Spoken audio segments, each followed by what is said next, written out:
Good morning, Christ Legacy. We have received several inquiries about what the Centurions, our men's organization, has been working on, so an update is in order. So let's get down to it.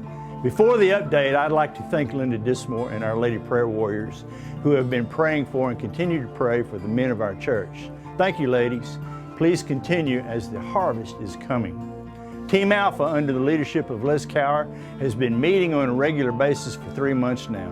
Yesterday, Team Alpha went to Weatherford to tour the Space Museum there and had a great time. They also have planned a Sunday lunch with spouses coming up in the near future. Recently, the pastor told you about Team Bravo under the leadership of Steve Stucks, last week completing the hand railing on the lodge, which turned out exceptional.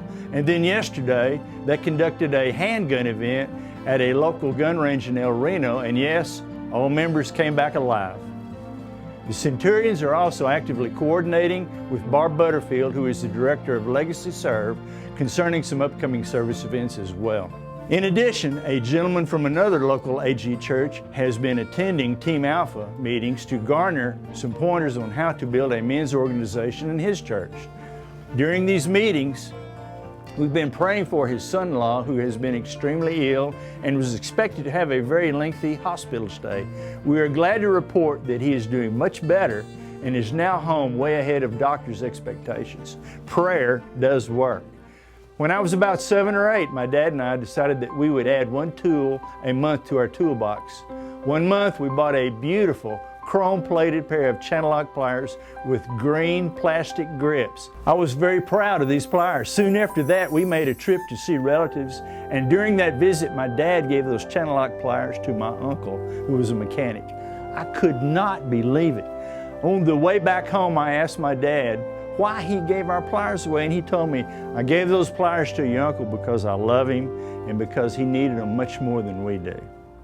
Every man here today has within him something he can give because it is desperately needed by others. The Centurions are men who know Jesus and are willing to share Him with the world.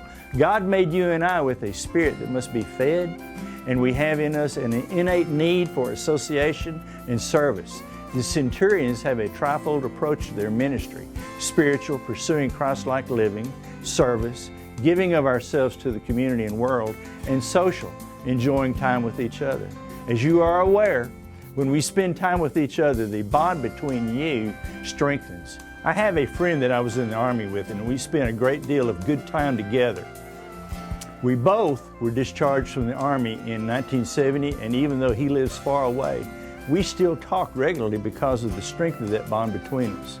I am a better man because of our relationship, because of our friendship. Gentlemen, we sincerely hope that you will prayerfully consider making a decision to join and be an active member of the Centurions. We have an interest in you joining us. Please consider this your personal invitation to become a Centurion. We have plenty of space for you, as we have the opportunity for at least 2 more teams.